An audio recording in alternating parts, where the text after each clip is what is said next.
Thank you so much sa pag-suporta niyo sa aming YouTube channel ni Kyrie, guys. So, habang nagla-live tayo, gumagawa rin tayo ng video. Kyrie! Say hi, everyone! Good morning! Good morning! Ito ang aming routine ni Kyrie. What are your food, Kyrie? Ganyan na siya kumain, guys. Tapos ang gusto niya, yung cheese. Cheese lang talaga. Itong cheese na hinihimay-himay ko pa, guys. Yan. Yan ang gusto ni Kyrie. Tapos may yogurt siya. So, maya-maya to kasi lalagyan ko to ng hot water. Si Mimiam. Yan, gusto niya yan. Tapos, meron pa siyang milk dito. Then, pagkatapos siya kumain, guys, papaligaw ako si Kyrie. Yan na yung routine namin. Ayun yung kainin yung gawa ng nanay niya, guys. Oh, ayun oh. Patatas. Parang ginawa siya ng patty food. Ganun ang ginawa ng biyanan ko. Say hi! Hi, guys! My name is Kyrie.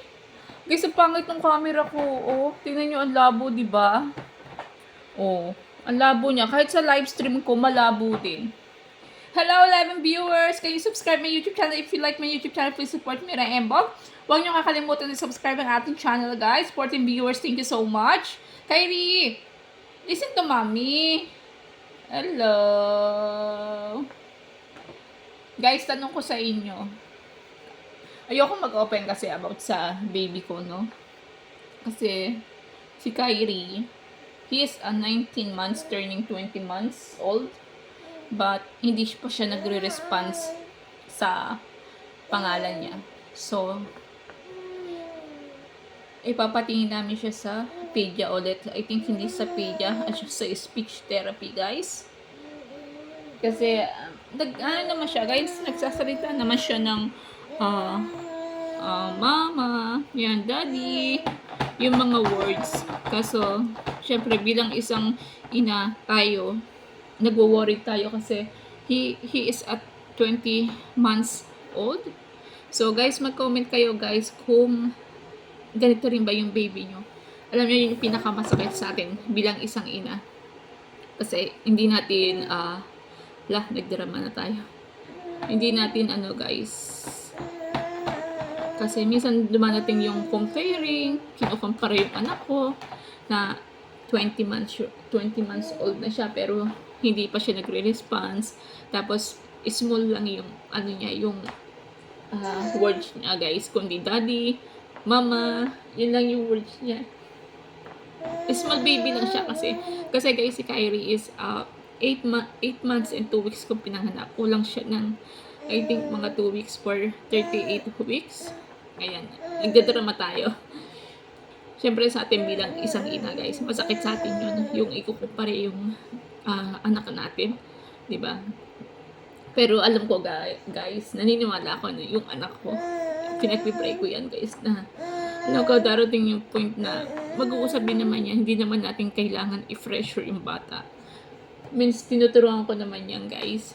Nag-uusap din naman yan eh. Say, daddy, daddy. Yung first word niya lang, guys, is daddy. Say, alam mo, pero kahit ganyan siya, guys, kahit yung ko, maliit, small, sobrang sobrang active niya. Lalo pag social media, nakikita niya pag nagla-live ako. Oh, what are you doing? Ha? What do you want? You want more cheese? Humihingi siya ng cheese, guys. Yun nga lang, guys, di ba? Kasi nga, pag 19 months old, meron na nag-uusap na baby. That's Kyrie. Marunong naman siya magturo, guys. Hindi lang siya nakaka-words ng, mommy, I want that, I want this. Yung ganun ba? Kaya required sa kanya, guys, ng nurse na bumibisita dito sa amin. Kasi every Thursday may bumibisita sa amin na nurse para i-check si Kyrie. Kasi nga, guys, sa sitwasyon niya is, he is a premature baby, but naiyak ako.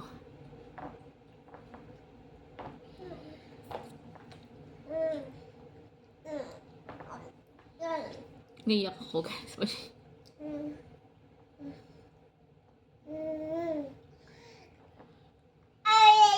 Yung ay kumpara yung anak natin, guys, masakit sa atin bilang isang ina. That's, alam naman natin na mayroong kanya-kanyang milestone yung mga baby. Di ba? Tingnan niyo naman siya. Active naman siya, guys. Ayan. Say hi! Hi, Kyrie! Hello! Kasi masakit lang sa atin bilang isang ina, guys, na ikukumpara yung anak natin. That's why na alam natin may kanya-kanyang milestone yan. May kanya-kanyang time machine yan. Sila, hindi naman porkit yung isa. Hindi naman porkit na yung isa is yung ibang bata nakakapagsalita sa ganun months, kailangan yung anak mo ganun din. So, wag natin sila ikumpara. Di ba? Para sa akin, wag natin ikumpara yung mga bata. Kasi, kanya-kanya milestone yan. Una-una lang sila. Di ba nga may kasabihan ang babae yata ang nauunang matuto kaysa sa lalaki. So, ayan guys. Kasi bilang sa akin, bilang isang ina, masakit kasi para sa akin yun. Lalo ako guys, iyakin ako. Ayoko nung kinukumpara yung anak ko. Kahit siguro naman kayo, pag kinumpara nyo yung anak nyo, masasaktan kayo guys. Kasi para sa akin, paniniwala ko, yung anak ko, guys, magsasalita din yan.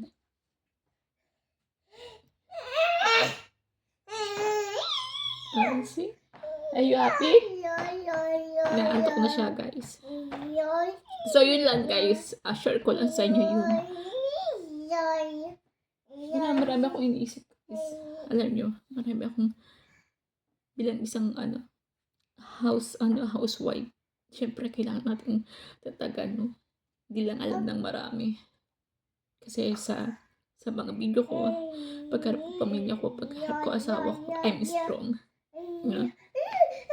Pero deep inside guys, iniisip ko yung sitwasyon ng anak ko. Ilang iyak ako. Pasensya na kayo guys. Iyakin ako.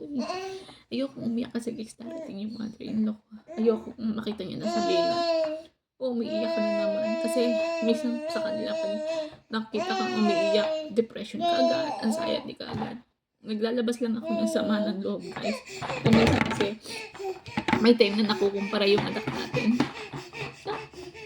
That's it now! Tapos guys, yun pa yung masaya lang siya sa pagkain guys. Kasi sensitive yung balat niya. Sa chicken, sa pork, hindi namin alam kung anong pwedeng pakain sa kanya.